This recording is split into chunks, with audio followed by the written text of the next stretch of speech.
Assalamualaikum warahmatullahi wabarakatuh. Pada kali ini saya hendak berbagi mengenai asal-usul bahasa Indramayu atau dialek Dermayu yang ada di Kabupaten Indramayu. Oke, kita mulai saja ya. Bahasa Indramayu itu lahir dan tumbuh berkembang di wilayah Indramayu. Tentu saja memiliki asal-usul yang panjang. Oke, kita lanjut aja.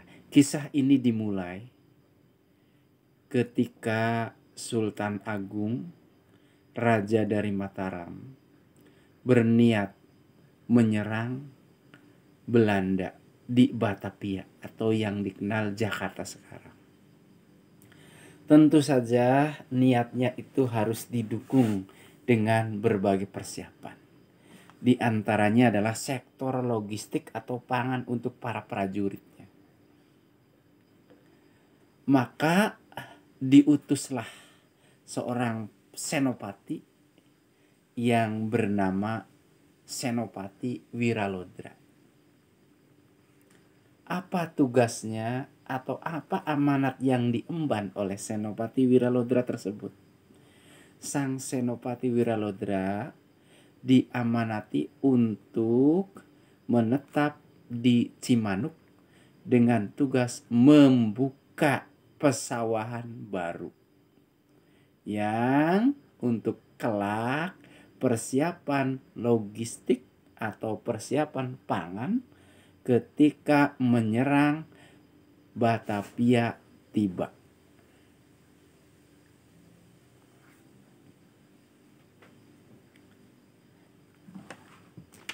Bahkan menurut Bapak Ayat Rohaidi, prajurit itu, Wiralodra itu, Senopati Wiralodra itu membawa 10.000 prajurit yang berasal dari Demak dan Jawa Tengah. Dan peristiwa itu dikenal dengan transmigrasi lokal. Sultan Agung dari Kerajaan Mataram itu juga sebelum tahun 1630-an itu mengirimkan para transmigran lokal dan ditempatkan di Kerawang, di Ukur Bandung, Sumedang, Ciasem. Gunanya adalah membuka persawahan baru untuk bekal prajurit tentara ketika menyerang Batavia. Prajurit-prajurit yang dibawa oleh Senopati Wiralodra itu ditempatkan di sepanjang pantai utara Jawa Barat, terutama Indramayu, untuk membuka pesawahan baru juga. Lantas apa buktinya? Buktinya adalah banyak blok-blok yang mirip namanya dengan yang ada di Jawa bagian tengah, seperti Purworejo, Purwosari, dan lain-lainnya. Dan tibalah ketika penyerangan ke Batavia oleh perintah dari Raja Sultan Agung dari Mataram. Peperangan itu atau penyerangan itu terjadi tahun 1628 dan 1629.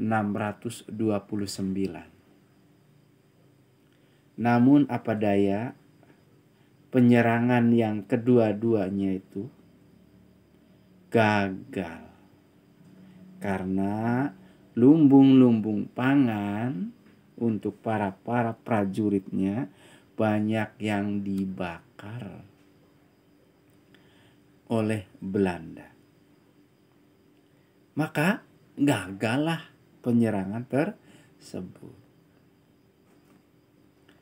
Dan bagaimana nasib-nasib para prajurit itu? Para prajurit itu tidak mau kembali ke asalnya atau ke kerajaan Mataram. Mereka lantas menetap di daerah-daerah yang baru ditempatinya. Nah, itu. Maka bahasa yang digunakan yaitu bahasa Jawa. Ada yang dialek Brebes, ada yang dialek Tegal. Nah, itu. Dialek Purworejo. Nah, itulah karena prajurit-prajurit yang tidak mau kembali ke asalnya. Saya utarakan ini karena saya kutip dari buku Budaya Dermayu karya Bapak Supali Kasim. Sehingga bahasa Jawa di Dermayu itu banyak macamnya. Ya, memiliki perbedaan dari bahasa Jawa yang lainnya karena percampuran. Ada yang terpengaruh di Cirebon, misalnya bagian timur terpengaruh oleh bahasa Cirebon, Jawa Cirebonan. Di bagian selatan terpengaruh oleh Sunda, Pasundan. Di bagian utara asli Indramayu. Oke. Terima kasih. Jika ada kekurangan, maka tegurlah saya. Oke. Jika ini manfaat, ambil. Jika tidak ada manfaatnya, abaikan saja. Terima kasih. Assalamualaikum warahmatullahi wabarakatuh.